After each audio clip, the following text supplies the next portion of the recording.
And welcome back into this episode of Misery and Gnashing of Teeth. We're discussing Tennessee's football woes and how to fix them.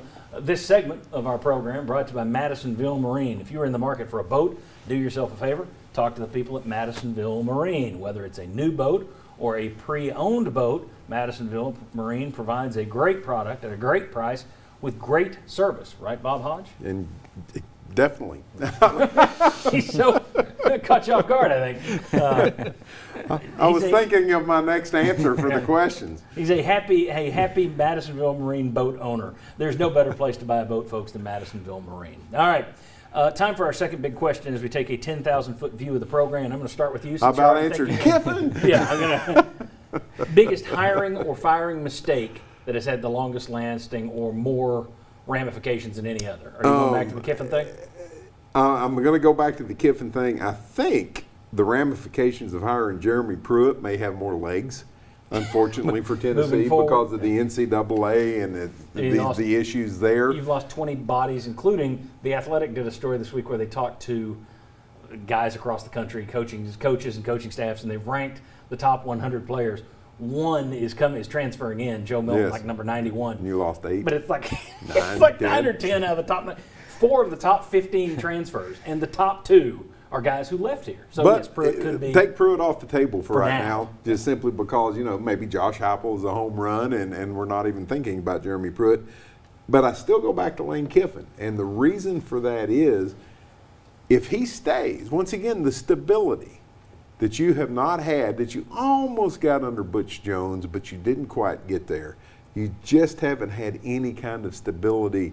And it really wasn't even your fault that he left. I mean, if USC could have hired a coach that was in their top 5 list. He was number 7. He wasn't even top 6. Yeah. So if they can hire a coach, you don't have that. You don't do the panic with Dooley. I think by the time that Butch got here, expectations were what they always are at Tennessee.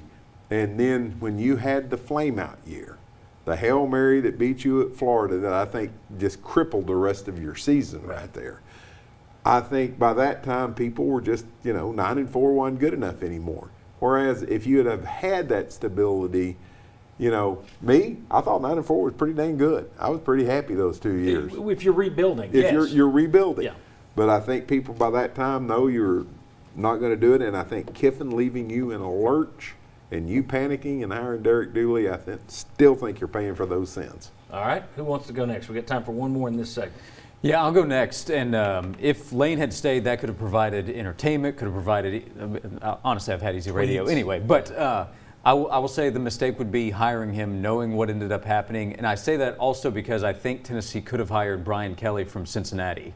And a year later, he goes to Notre Dame. And I don't think he's leaving Tennessee to go to Notre Dame. So you could have had Brian Kelly for who knows how long. He's still the head coach at Notre Dame. And some people like Brian Kelly, some people don't. I recognize that, but that's a lot of college football coaches. What we know is that he wins. And he would have been taking over at a time where Tennessee was still considered to be among the top programs. And he would have taken that and run with it, similar to what he's done at Notre Dame. So I would say it's the hiring of Lane Kiffin because I believe they could have hired Brian Kelly instead. Yeah, you can make the case that Notre Dame doesn't play the schedule Tennessee does, although they usually schedule pretty well. It's just not a conference. Week in, week out, you play the same teams that hate you. But what he has done at Notre Dame with their academic restrictions that have crippled them after Lou Holtz, in terms of they did it to themselves. They raised their academic standards, made it tougher to get in there. What he's done is pretty darn impressive. So you would think that he could have come here. Gary Patterson's another guy that you could. He was also available, and he has said since he could tell they were headed toward Lane Kiffin, or somewhere else at least. All right, so we got 2 guys with Lane Kiffin. We'll see if Ryan and I agree. When we come back, I'm going to be close to Lane Kiffin, but I'm not going to be on the Lane Kiffin. We'll see what Ryan Callahan says. The biggest hiring or firing mistake at Tennessee over the last 25 years. We'll discuss that next. We'll be back.